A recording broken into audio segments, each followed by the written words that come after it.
वहां कहलन कि हमारा से बड़का तक हो गाय के भोजपुरी में नहीं खे।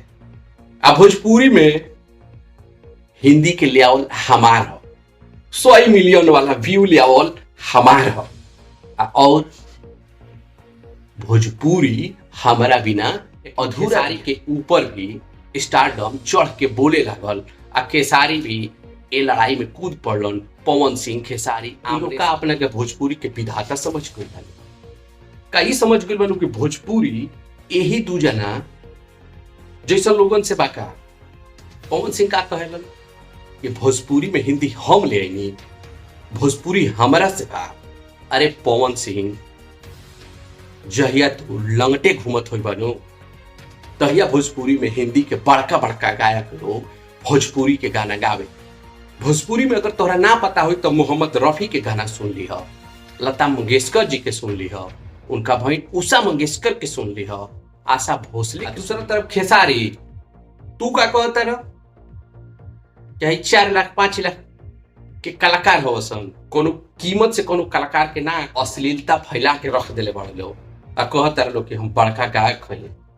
हमेशा छोट छोट गायकन के गाना चुरा के गावे वाला लोग कहता लोग कि हम बड़का गायक हैं।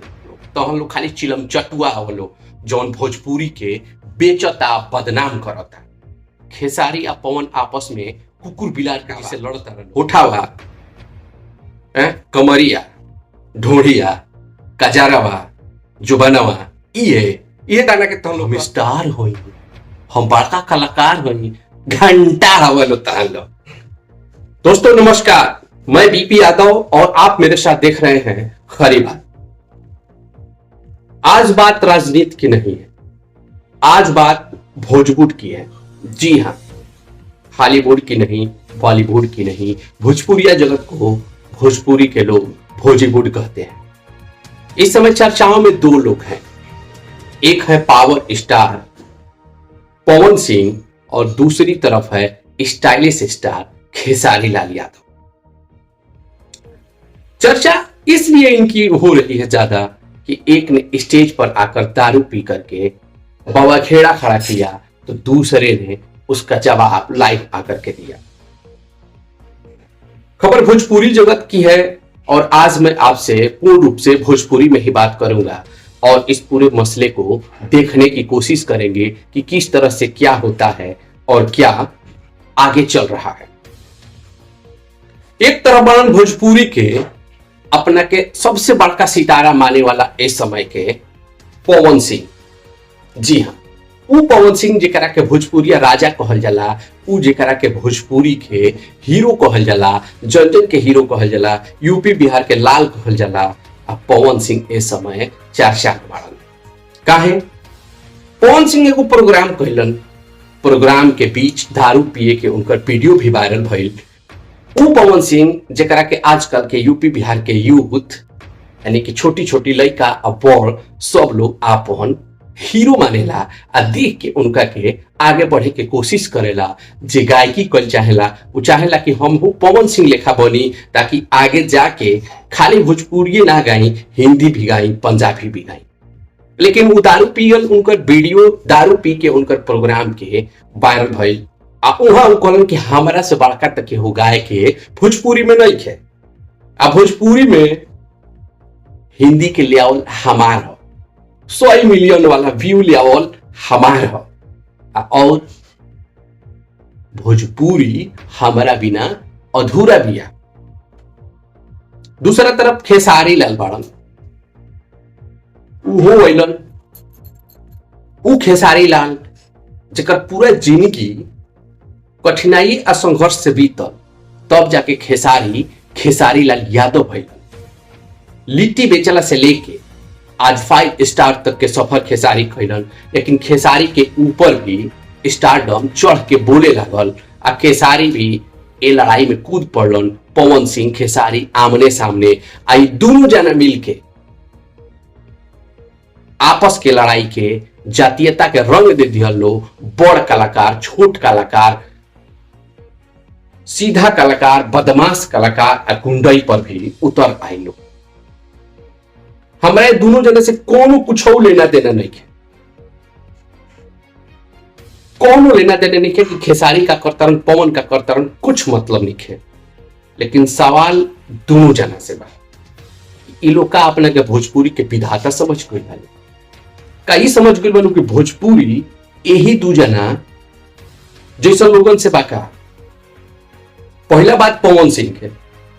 पवन सिंह का कहलन कि भोजपुरी में हिंदी हम ले आईनी, भोजपुरी हमारा से बा। अरे पवन सिंह, जहिया तू लंगटे घूमत हो बानो तहिया भोजपुरी में हिंदी के बड़का बड़का गायक लोग भोजपुरी के गाना गावे। अगर ना तोरा पता हुई तो महेंद्र कपूर के गाना सुन लिया।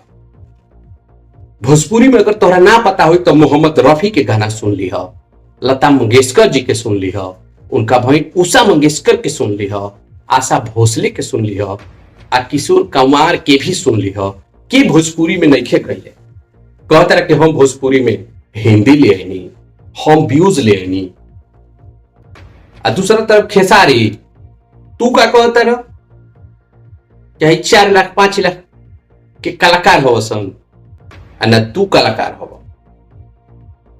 कोनो कीमत से कोनो कलाकार के ना आंकल जाला, कलाकार के ओकरा कला से आंकल जाला। आ जौन तहन लोग गंध फैलेले बाड़न भोजपुरी में, का ओकरा से बड़का अपना के गायक समझ लेले बाड़न लोग, अश्लीलता फैला के रख देले बाड़न लोग, आ कहता लोग कि हम बड़का गायक हई। हमेशा छोट छोट गायकन के गाना चुरा के गावे वाला लोग कहता लोग कि हम बड़का गायक हई। छोट गायक हो सनी, केहू छोट ना हो। ना तहन लोग बड़ गायक हो लोग, तहन लोग खाली चिलम चटुआ हो लोग जौन भोजपुरी के बेचता बदनाम करता। का कहो तहन लोग भरत शर्मा बन पैब, कबो भिखारी ठाकुर बन पैब, या कबो शारदा सिन्हा बन जीब लोग। ऐसे कभी ना हो सकेला। ऐसे कि तहन लोग के गाना आ तहन लोग के गीत खाली तहन लोग तक सीमित बा। तहन लोग के कुल मिला के इहे देखे के बा कि हमरा से ऊपर के छोट गायक या नया कलाकार ना उभर पावे। आ ओकरा खातिर खेसारी आ पवन आपस में कुकुर बिलार के जिसे लड़ता रहो, आपन लड़ाई के जाति रंग देता रहो। कलाकार के कोनो जात होला, कलाकार बड़ छोट होला, कलाकार कलाकार होला। आ कलाकार उहे होला जेकरा अंदर कला होला, आ ना कि लथेरई होला जौन खेसारी आ पवन करता रहो। कबो बात में विचार करिए लोग कि तहन लोग के गाना कितना बढ़िया होता। तहन लोग के गाना के सीमा का बा, उठावा, कमरिया, ढोढ़िया, कजारवा, जुबनवा, ये गाना के तहन लोग के स्तर बा। यही पर अपना आप के का कहता लोग, हम स्टार होई, हम बड़का कलाकार होई। घंटा हवन तहन लोग कलाकार है, समाज में जहर फैला के रख दिले बड़ा लोग कलाकार है बनता रहो। कोनो समाज खातिर बढ़िया तहन लोग काम कैले लोग, भोजपुरी के उत्थान खातिर कुछ आज ले कैले बड़ा लोग, कुछ न कैले बड़ा लोग। जवन कैले बड़ा लोग समाज में अश्लीलता फैलेले बड़ा लोग। कबो मनोज तिवारी बन पैब लोग, कबो गुलाब शर्मा बन पैब लोग, कबो मुन्ना सिंह बन पैब लोग। शारदा सिन्हा के तो हम बातें ना करब, ऐसे कि वहां के तो चरण के धूल में भी तहन लो नहीं खलो। अब बात बड़का कलाकार के कर बनो, बहसे के बेर एक नंबर पर चल जी बनो, दारू पी पी के कलाकारी कर बनो। कहां लेके बड़ा लो भोजपुरी के आ के तहन लोग के देखी।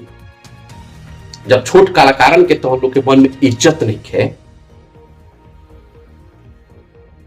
आवलो बीच में, समाज के बीच में आवलो, समाज खातिर काम कर लो, समाज खातिर कर लो, भोजपुरी खातिर काम कर लो। कहीं भोजपुरी खातिर कुछ कैले बड़ लो, अपना खातिर छोड़ के। ये बात सही बा, संघर्ष करके आगे बढ़ लो। लेकिन का दूसर के संघर्ष ना करेला, दूसर लिखा नहीं सन काट के खा जीवन होनी के। छोट कलाकार बड़ कलाकार में बटब, ठाकुर में बटब, ब्राह्मण में बटब, यादव में बटब। गायकन के गायक रहे दो, और तहन लोग के जोन चेथरई बाने आपस में फाटा फाटी करके फरिया लो। नहीं तो भोजपुरी के जनता हो बबुआ कब पलटी मारती कोनो ठीक नहीं है। तहन लोग के स्टार बनैले बिया, काल तहन लोग के उतार के नीचे फेंक दी। आ जो स्टेज प्रोग्राम खातिर 15-15, 16-16 लाख, 20-20 लाख रुपया घटकत आवे लो, एक एक पैसा के मोहताज हो जीवन। स्टारडम जब सर पे चढ़ेला वो तुरंत धराशायी भी हो जाला। अंत में भोजपुरी दर्शकन से हम ये कहब कि ये वीडियो में इतना में ऐसा लोगों के धुलाई हमेशा जारी रही, बस आप लोगों के सहयोग मिलत रहे। आप भोजपुरी के ऐसा चिरकुटन से सावधान रहे के बाद इस समाज में अपना खातिर, अपने आगे बढ़े खातिर केहू के जाति में, धर्म में विभाजित कर सकता रसन। ऐसे कि गायक ना, ई चिलम चटुआ आवसन। ठेठ भाषा में समझ लेवे के बा, ई गांव देहात के ई ऊ चिलम चटुआ आवसन जो ऊपर तो बढ़ गइल सन, लेकिन यानी के सोच उहे बा कौन, दू कौड़ी वाला। यानी कि ज्यादा भाव दिहला के जरूरत नहीं है। ठीक बा। आ जे चैनल के सब्सक्राइब नहीं कैले उस सब्सक्राइब कर ले, अब बनल रहे खरी बात के साथ। अच्छा ठीक बा, अब हम बात के खत्म करते नहीं। बीपी यादव करवा दी इजाजत। नमस्कार, जय हिंद, सत्यमेव जयते।